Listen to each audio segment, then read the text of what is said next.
2021 நவம்பர்ல Madagascar அப்படிங்கிற பகுதி பஞ்சத்துல பாதிக்கப்பட்டுச்சு. ஐநால சொன்னாங்க பஞ்சம் பூமிக்குள்ள நுழைஞ்சிடுச்சு. அதுக்கு முதல் நாடு மடகஸ்கர் அப்படின்னாங்க. ரெண்டாவது ஹைத்தி. ஒவ்வொரு நாடா இப்ப இதெல்லாம் உங்களுக்கு தெரியாது. மடகஸ்கர் எங்க இருக்குன்னே தெரியாது, ஹைத்தி எங்க இருக்குன்னு தெரியாது. இது பாதிக்கப்பட்டுச்சுன்னா இன்னும் நமக்கு தெரியாது.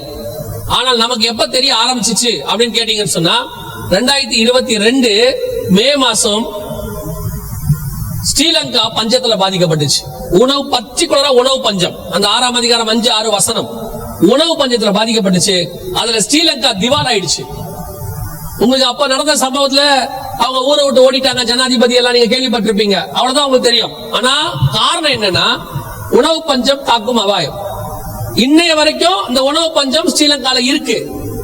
Not only in Sri Lanka. இது ஆரம்பம் தான். 2022 மே இங்க இருக்கு பாருங்க மேல, மே மாசம் 24ஆம் தேதி பேப்பர், இது ஸ்ரீலங்கா பேப்பர். அங்க ஆரம்பிச்சிச்சு. அடுத்து பாகிஸ்தான், ஆப்கானிஸ்தான். இது அப்படியே போய் உலகம் முழுக்க உணவு பஞ்சம் இப்பவும் போயிட்டு இருக்கு. உலகளாவிய உணவு பஞ்சம் உச்சத்துக்கு போயிட்டு இருக்கு. ஆனால் இந்த உணவு பஞ்சத்தை பத்தியும் நாங்க கிட்டத்தட்ட 2 வருஷமா சொல்லிட்டு இருக்கிறோம். 2022 இருந்து 2023 24 வந்து முடிய போகுது அக்டோபர். இப்போ சொல்லிட்டு இருக்கிறோம் மிகப்பெரிய உணவு பஞ்சம் உலகளாவிய வந்துடுச்சு அப்படின்னு சொல்லி. கரெக்டா அந்த 6ஆம் அதிகாரம் 6ஆம் வசனம் இருக்கு பாருங்க, வெளிப்படுத்தல் விசேஷத்துல. ஒரு பணத்துக்கு 1 படி கோதுமை என்றும் 1 பணத்துக்கு 3 படி வார்கோதுமை என்றும் அப்படின்னு இருக்கு இல்லையா?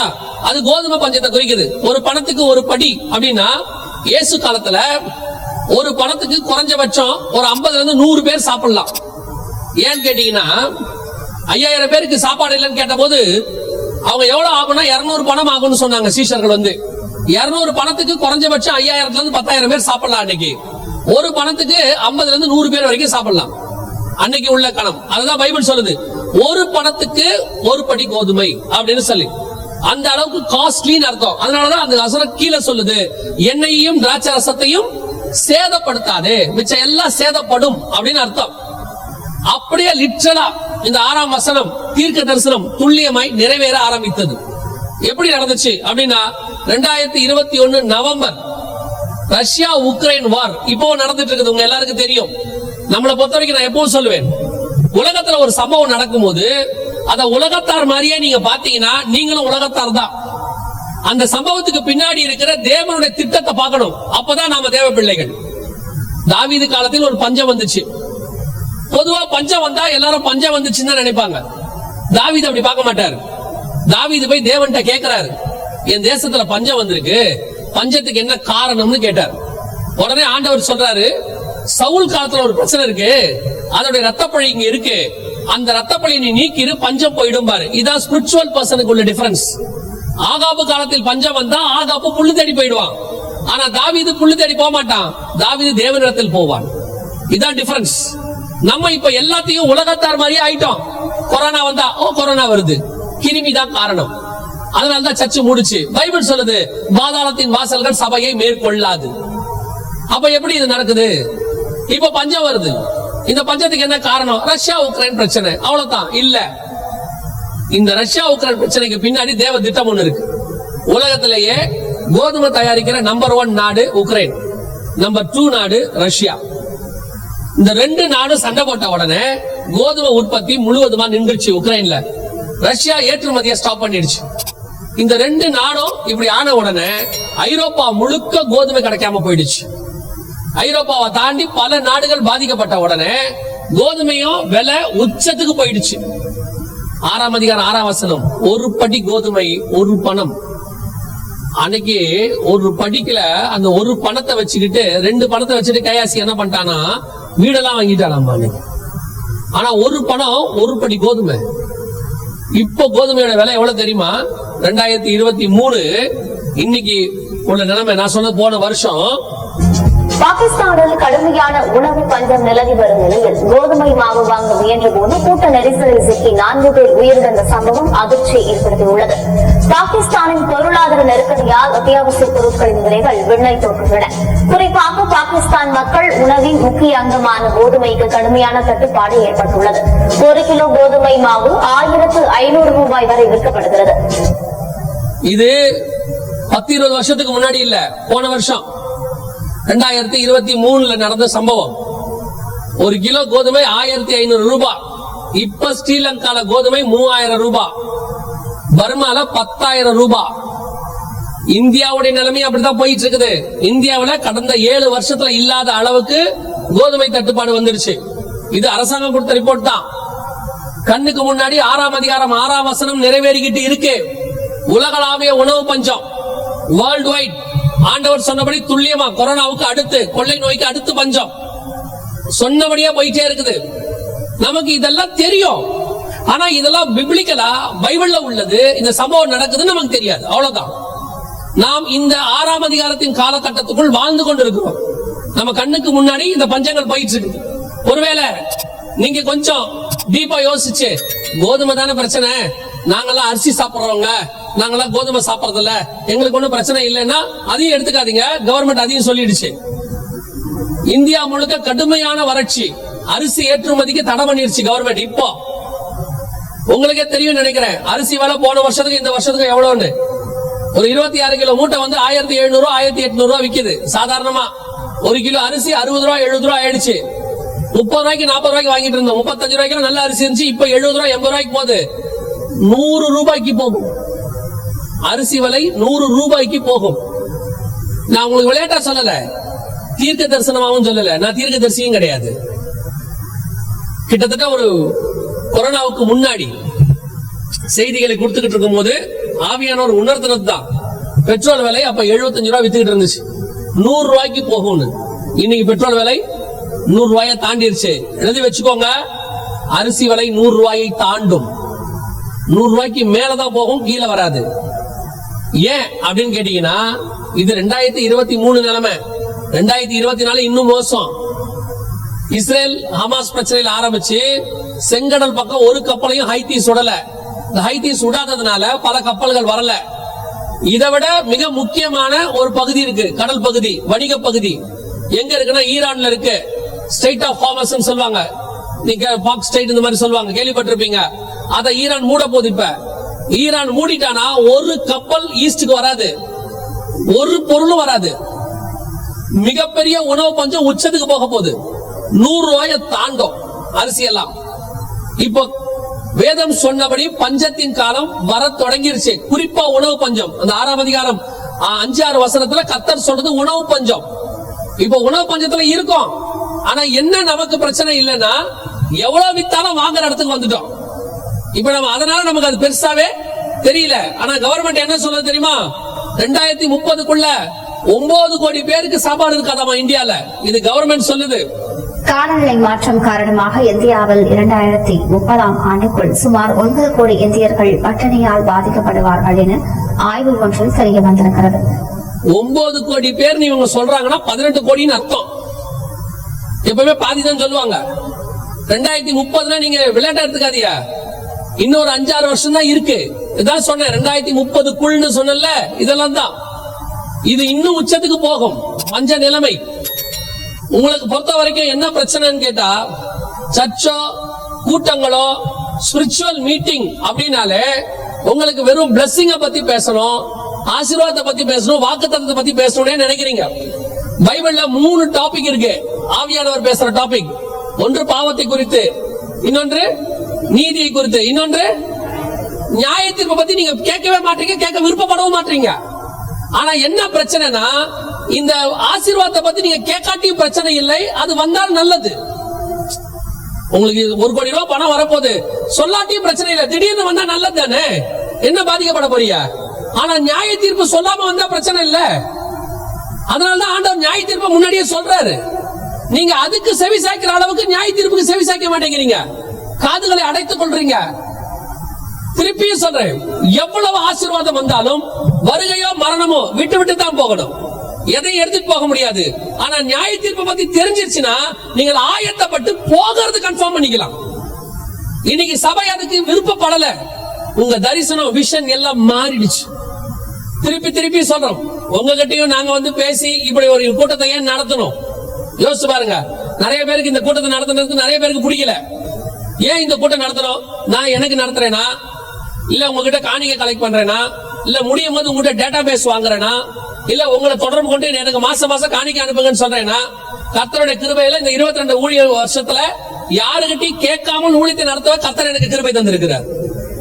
இதுவரைக்கும் நடத்தி இருக்கிறார், இன்னமும் நடத்த ஒரு வல்லமை உள்ளவராக இருக்கிறார்.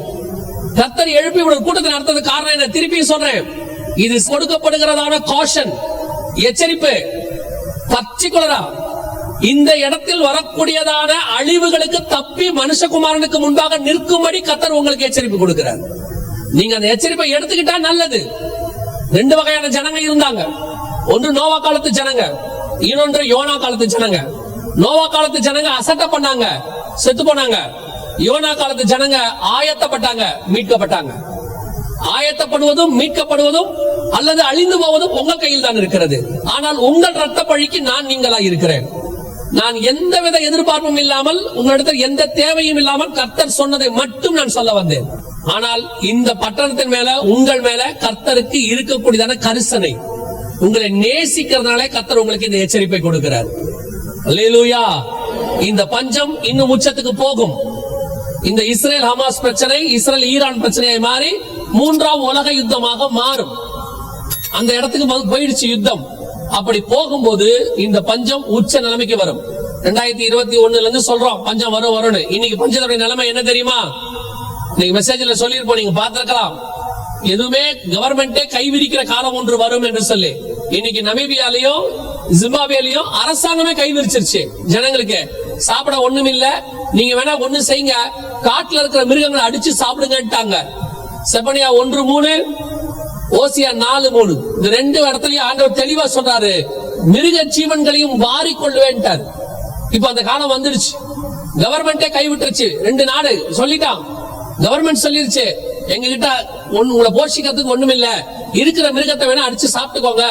700 யானைகளை அடிச்சு சாப்பிட சொல்லிட்டாங்க. இப்பவே கண்களுக்கு முன்பாக தெளிவாக தீர்க்க தரிசனங்கள் நிறைவேற ஆரம்பிச்சிருச்சு. இதெல்லாம் மடகாஸ்கர், ஹைத்தியில வந்தது. Namibian authorities have begun the process of cutting over 7. இது 700 மிருகங்களை அடிச்சு சாப்பிட சொல்லி நமீபியா அரசாங்கம் சொல்லிருச்சு. இது இந்த வருஷம். போன வருஷத்தை விட இந்த வருஷத்தின் நிலைமை அதிகம், ரொம்ப கொடுமை. இந்த வருஷத்தை விட அடுத்த வருஷம் இன்னும் கொடுமையாக இருக்கும். ஆண்டவர் சொன்ன அந்த 6ஆம் அதிகாரம் 5-6 வசனங்கள் நம் கண்களுக்கு முன்பாக நடைபெற்றுக் கொண்டிருக்கிறது. இன்னும் சீரியஸாக மாறும். இது உங்களுக்கு கொடுக்கப்படுகிற முதலாவது எச்சரிப்பு. சரி, இந்த எச்சரிப்புல நான் என்ன செய்யணும் அப்படின்னு கேட்டீங்கன்னா, இப்பவும் சொல்றேன், கொரோனா வரும்போது அது நமக்கு வந்திருக்க கூடாது. தேவ பிள்ளைகளை என்ன செய்யாது? தொடாது, தொடக்கூடாது. அநேக தேவ பிள்ளைகளை அது தொடவும் இல்லை. அதே தான் திருப்பியும் சொல்றேன், இந்த பஞ்சம் நீங்கள் ஆயத்தப்பட்டிருந்தால் உங்களை தொடாது. இந்த பஞ்சம் உங்களுக்கு வரும் என்று வேதம் சொல்லல, வெளியே வரும் என்று கர்த்தர் சொல்லி இருக்கிறார். அது வெளியே வரக்கூடிய அடையாளம். அது நமக்குள்ள வராதபடி வைத்துக் கொள்வது உங்க கையில தான் இருக்கு. பஞ்சம் எப்படிங்க வராம இருக்கும்? அதான் பஞ்சம் வருதுங்கிறீங்க, கண்ணுக்கு முன்னாடி நடக்குது, எனக்கு எப்படி வராம இருக்கும்? நமக்கு வராம இருக்கிறதுக்கு கர்த்தர் வழி வச்சிருக்கிறார். இப்ப யோசிச்சு பாருங்க, இந்த பஞ்சம் வரும்போது உங்களுக்கும் எனக்கும் விலைவாசி குறைய போறதில்ல, எதுவும் நடக்க போறதில்ல. ஆனா ஒண்ணு நடக்கும், என்ன தெரியுமா? ஜனங்களால் வாங்க முடியாத பொருட்களை வாங்கக்கூடிய அளவுக்கு கர்த்தர் உங்கள் கரங்களை பலப்படுத்த வல்லமை உள்ள தேவனாக இருக்கிறார். எப்படி பலப்படுத்துவார்? அவர் பலப்படுத்துவார். ஒரு இடத்தில் பொருட்களே இல்லாவிட்டாலும் நமக்கு பொருட்கள் கிடைக்கும்படி கர்த்தர் செய்வார். கர்த்தர் நினைத்தால் எப்படியும் நம்மை போஷிக்க வல்லமை உள்ளவராக இருக்கிறார். கேரி தாற்றங்கரையில வச்சு காக்கா வச்சு போஷிக்கவும் அவருக்கு தெரியும். கேரி தாற்றங்கரை தண்ணி வத்தி போச்சுன்னா சாரிபாத் விதவின் வீட்டுல வச்சு போஷிக்கவும் அவருக்கு தெரியும். அங்கே இருந்து வனாந்தரத்துக்கு வந்தாச்சனா போஷிக்கிறதுக்கு வீடும் இல்ல, காக்காவும் இல்லனா, கர்த்தர் வானத்திலிருந்து தூதனை அனுப்பி போஷிக்கவும் வல்லமை உள்ளவராக இருக்கிறார். கர்த்தர் போஷிக்கிறவர், அவ்வளவுதான். எப்படி போஷிப்பாருங்களா தெரியாது. எங்கிருந்து வேணாலும் வரும், எப்படி வேணாலும் வரும். அவர் சொல்ல ஆகும், அவர் கட்டளை இடம் நிற்கும். 40 வருஷம் ஒரு 5.5 லட்சம் பேர் ஒரு நாட்டுக்கு டெய்லி மன்னா கொடுக்க அவர் வல்லமை உள்ளவராக இருப்பாரானால் 4 பேர் இருக்கிற நம்ம வீட்டுக்கு அவர் கொடுப்பதற்கும் வல்லமை உள்ளவராக இருக்கிறார். நீங்கள் விசுவாசித்தால் தேவனுடைய மகிமையை காண்பீர்கள். அதான் திருப்பி திருப்பி சொல்றேன், அன்னைக்கு செஞ்ச ஆண்டவர் இன்னைக்கு செய்வாரு, நீங்க விசுவாசிக்கணும். அதுக்கு பேர் தான் விசுவாசம். நான் என்னை எப்பவுமே சொல்வேன், நான் ஒரு சாட்சி. எதுல சாட்சி அப்படின்னு கேட்டீங்கன்னா, கொரோனா நேரத்துல எங்களுக்கு எல்லாம் மீட்டிங் போனா மட்டும்தான், எனக்கு சர்ச் கிடையாது. திடீர்னு கொரோனாவில் லாக்டவுன் ஆகி போச்சு. கிட்டத்தட்ட 6 மாசத்துக்கு சர்ச்சு மூடிட்டாங்க. எல்லா சர்ச்சும் க்ளோஸ் ஆயிடுச்சு. என்ன செய்யறதுன்னே தெரியாது. ஏன்னா மீட்டிங் வந்தா தானே போக முடியும். நான் சொல்லுவேன், எனக்கு அந்த கவலையே வராமல் கர்த்தர் ஒண்ணு செஞ்சாரு. வீட்டில் தான் இருந்தேன். வீட்டில இருந்து ஊழியம் பண்றது கர்த்தர் ஒரு வாய்ப்பு கொடுத்தாரு மீடியால. 6 மாசமும் கர்த்தர் என்னை போஷித்தார். எனக்கு எப்படி வந்துச்சுன்னா இன்னும் தெரியாது. முன்ன பின்ன தெரியாதவங்க, என்ன பார்க்காதவங்க, என்னன்னே தெரியாது. எல்லாரை கொண்டு கர்த்தர் என்னை போஷிக்க. அந்த காக்கா எங்க இருந்து வந்துச்சுன்னே தெரியாது. நான் என்ன வச்சுதான் சொல்லுவேன், என்னையே கர்த்தர் போஷிக்க வல்லமை உள்ளவராக இருந்தால் உங்களையும் கர்த்தர் போஷிக்க வல்லமை உள்ளவராக இருக்கிறார். இந்த பஞ்சம் வரும், உச்சத்துக்கு போகும், ஆனால் உங்களுக்கு வராது. அது எலியா இருக்கிற வீட்டுக்குள் வராது. நீங்கள் தேவ மனுஷனா இருப்பீர்களானால் உங்கள் வீட்டுக்குள் அது வராது. ஆனா நீங்க தேவ மனுஷனா இருக்கணும். வீட்டுக்குள்ள கர்த்தர் இருக்கணும். வீட்டுக்குள்ள ஆண்டவர் இல்லாம வேற எது இருந்தாலும் வரும். நிறைய பேர் என்ன நினைச்சுக்கிறாங்கன்னா, ஆண்டவர் எப்படி இருந்தாலும் போஷிப்பாரு, கிருபை உள்ளவர். இல்ல இல்ல, அப்படிலாம் சொல்லல. பைபிள் அப்படிலாம் சொல்லல. நினிவே ஜனங்களுக்கு ஆண்டவர் சொன்னதான் நமக்கு சொல்லி இருக்கிறார். இந்த பஞ்சத்தில் நாம் இன்னொரு காரியத்தை செய்ய போகிறோம். என்ன செய்ய போறோம் அப்படின்னா, மிகப்பெரிய ஊழியம் ஒன்று செய்ய போறோம். என்ன ஊழியம் செய்ய போறோம் அப்படின்னா, கர்த்தர் உங்களை போஷிக்க போகிறாருன்னு சொன்னோம் இல்லையா? போஷிக்கிற கர்த்தர் எப்படி போஷிக்க போறாருன்னா, எப்பவுமே ஆண்டவருடைய ஒரு காரியத்தை புரிஞ்சுக்கோங்க. 5000 பேருக்கு சாப்பாடு வேணும்னா கரெக்டா 5000 பேருக்கு கொடுக்க மாட்டாரு. மீத 12 கூடை நிறைய எடுக்கிற அளவுக்கு கொடுப்பாரு. ஏன் அப்படின்னு கேட்டா, இவங்க சாப்பிட்டது போக இந்த மீதியான துணிக்கைக்கு ஒரு கூட்டம் இருக்கும். அவங்களுக்கு கொடுப்பதற்கு கர்த்தர் இதை நமக்கு தருவார். அதே தான் இந்த பஞ்ச காலத்திலும் கர்த்தர் உங்களுக்கு செய்ய போகிறார். என்ன செய்ய போறாரு? நம்மை மாத்திரம் போஷிக்க கர்த்தர் நம் கையில தர போறதில்ல. நம்ம கிட்ட கொடுத்து ஒரு பெரிய கூட்டத்தை போஷிக்கும்படி உங்களுடைய கரங்களை கர்த்தர் பலப்படுத்த போகிறார். நீங்கள் செய்ய போற மிகப்பெரிய மினிஸ்ட்ரி அதுதான். ஏன்? நான் எப்பவும் சொல்லுவேன், பரலோகம் நம்மளை நம்பணும். பரலோகம் என்ன செய்யணும்? நம்ம நம்பணும். சில ஆட்கள் கொடுத்தா யாருக்கிட்டையும் கொடுக்கவே மாட்டாங்க. எனக்கு எனக்கு எனக்கு வச்சுப்பாங்க. அவங்கள பரலோகம் நம்பாது. அவங்களுக்கு தேவையானதை மட்டும் கொடுக்கும், விட்டுரும். ஆனா கொடுத்தத உங்களுக்கு போக எடுத்து நீங்க கொடுக்குறீங்க பாத்தீங்களா, பரலோகம் உங்களை நம்பும். நீங்க எவ்வளவு கொடுக்குறீங்களோ அதை விட 2 மடங்கு பரலோகம் கொடுக்கும். அவ்வளவு கொடுக்குறீங்களா, இன்னும் 2 மடங்கு கொடுக்கும். உங்களை பரலோகம் நம்பும். பைபிள் சொல்லுது, வாரி இறைத்து தரித்திரர் ஆனவர் கிடையவே கிடையாது. அதிக பிசினித்தனம் பண்ணி தரித்திரர் ஆவாரும் உண்டு. வாரி இறைத்து விருத்தி அடைந்தாரும் உண்டு. உங்களை கொடுக்கறதுக்கு தான் கர்த்தர் வச்சிருக்கிறாரு. கர்த்தர் போஷிக்க போகிறாரு. நீங்க சேர்த்து வச்சு நீங்க எல்லாத்தையும் பணத்தை பேங்க்ல வச்சுட்டு செத்து போயிட்டீங்கன்னா அந்த பணம் உங்களுக்கு உதவாது. ஆனால் அதையே நீங்கள் ஊழியம் பண்ணிட்டு போனீங்கன்னா பரலோகத்தில் உங்களை ஏற்றுக்கொள்வார் உண்டாகும்படிக்கு கர்த்தர் இங்கேயே அதுக்கான காரியங்களை செஞ்சு வைக்கிறார். இந்த பஞ்ச காலத்தில் உங்களை கர்த்தர் போஷிக்க போகிறார். அநேகருக்கு கொடுக்க வைப்பார். அவர்கள் மூலமாக கர்த்தர் ஒரு காரியத்தை செய்வார். என்ன தெரியுமா?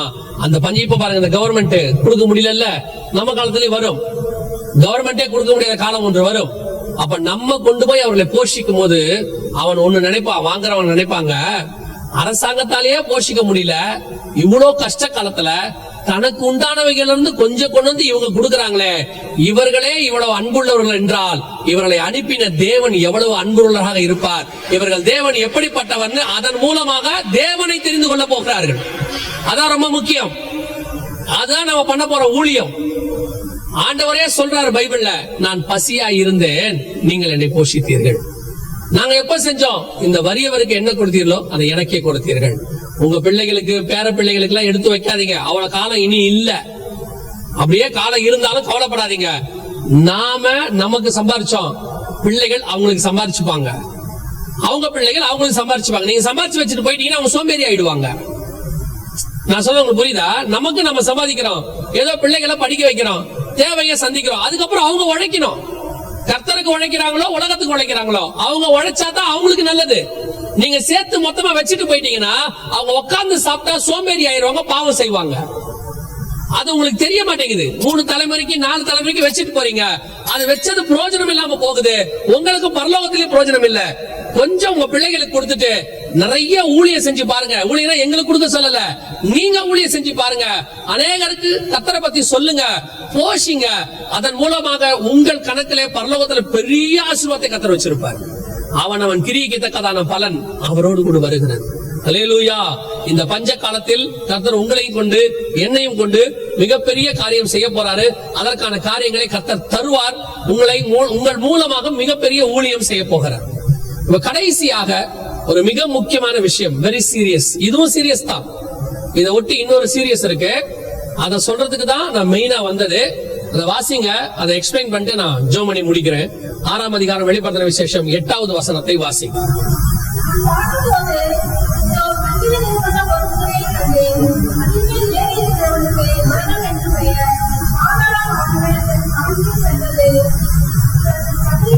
பட்டயத்தினாலும் பஞ்சத்தினாலும் சாவினாலும் பூமியின் துஷ்ட மிருகங்களினாலும் பூமியின் கால்பங்கில் உள்ளவர்களை கொலை செய்யும்படியான அதிகாரம் அதற்கு கொடுக்கப்பட்டது. நல்லா கவனிங்க. இப்போ இந்த காலத்தில் நாம இருக்கிறோம். 6ஆம் அதிகாரம் 6ஆம் வசன காலத்தில் இருக்கிறோம். இந்த 6ஆம் அதிகாரம் 6ஆம் வசனத்துல ஒரு பணத்துக்கு ஒரு படி கோதுமை, ஒரு பணத்துக்கு 3 படி வார் கோதுமை இருக்கு இல்லையா? கரெக்டா நடக்குது இல்ல? இப்ப கண்ணுக்கு முன்னாடி நடக்குதுல்ல? கீழே சொல்றாரு பாருங்க, அதுலயே எண்ணெயையும் திராட்சரசத்தையும், எண்ணெய் திராட்சரசம் ரெண்டும் சேதப்படாம இருக்கும்னு பைபிள் சொல்லுது. இன்னைக்கு உலகத்தின் பொருளாதாரத்தை தாங்கி பிடிக்கிற நம்பர் 1 பொருள் எது தெரியுமா? எண்ணெய், கச்சா எண்ணெய். அதான் இன்னைக்கு நம்பர் 1. ஆனா ஒரு ஆச்சரியம் என்னன்னா, இந்த கச்சா எண்ணெய் பூமி கடியில இருக்கு, அதை எடுத்து யூஸ் பண்ணலாம், வியாபாரம் பண்ணலாங்கிறத அவங்க கண்டுபிடிச்சது 1857, 1857 கலிபோர்னியால தான் ஃபர்ஸ்ட் எண்ணெய் கண்டுபிடிச்சாங்க. வியாபாரம் பண்ற இன்னைக்கு இருக்கு பாருங்க, வேர்ல்ட் நம்பர் 1 சவுதி அரேபியா. அவங்க எண்ணெயை தோண்டி எடுத்தது 1943 to 46. ஆனா இந்த வசனம் 2000 வருஷத்துக்கு முன்னாடி இருக்குது. கோதுமை பாதிக்கப்படுகிற காலத்தில் எண்ணெயும் திராட்சரசமும் பாதிக்கப்படாமல் இருக்கும். இன்னைக்குதான் எண்ணெய் பொருளாதாரத்துல வந்திருக்கு ஒரு 70 வருஷமா. ஆனா வசனம் 2000 வருஷத்துக்கு முன்னாடி சொல்லுது, கோதுமை பாதிக்கப்படுகிற அந்த காலத்தில் எண்ணெயும் திராட்சரசமும் பாதிக்கப்படாமல் இருக்கும். நம்ம கண்ணுக்கு முன்னாடி எண்ணெய் இன்னும் பாதிக்கப்படாம இருக்கு. நம்ம ஊர்ல தான் பெட்ரோல் விலை ஜாஸ்தி, மத்த எல்லா ஊர்லயும் பெட்ரோல் விலை கம்மி தான். அதுக்கும் காரணம் இருக்குன்னு வச்சுக்கோங்களேன். ஆனால் கர்த்தர் சொன்னபடி இன்னைக்கு பொருள் கிடைக்காது, ஆனா எண்ணெய் கிடைக்காது இல்ல. எண்ணெய் நிறைய இருக்கு, எல்லா நாட்டிலும் எண்ணெய் இருக்கு. சவுதி அரேபியால இன்னும் நிறைய எண்ணெய் இருக்கு. கோதுமை இல்ல, அரிசி இல்ல, வறட்சி, ஆனா எண்ணெய் இருக்கு. ஆண்டவர் சொன்ன 6ஆம் அதிகாரம் 6ஆம் வசனம் துல்லியமா நம்ம காலகட்டத்துக்குரியது நிறைவேறிக்கிட்டு இருக்கு. இந்த காலகட்டத்தில் தான் அந்த 8வது வசனம் நடக்க போகுது. இனி அது நடக்க போகுது. இது நான் ஏற்கனவே பார்த்த கொள்ளை நோய் நடந்தது, பஞ்சம் நடந்து கொண்டு இருக்கிறது. திருப்பி சொல்றேன், இந்த கூட்டம் ஏதோ சும்மா ஒரு நாள் கிறிஸ்தவ கூட்டம் நடத்துற மாதிரி இல்ல. திஸ் இஸ் ஃபார் உங்களுடைய ஃபியூச்சர் காஷன். இது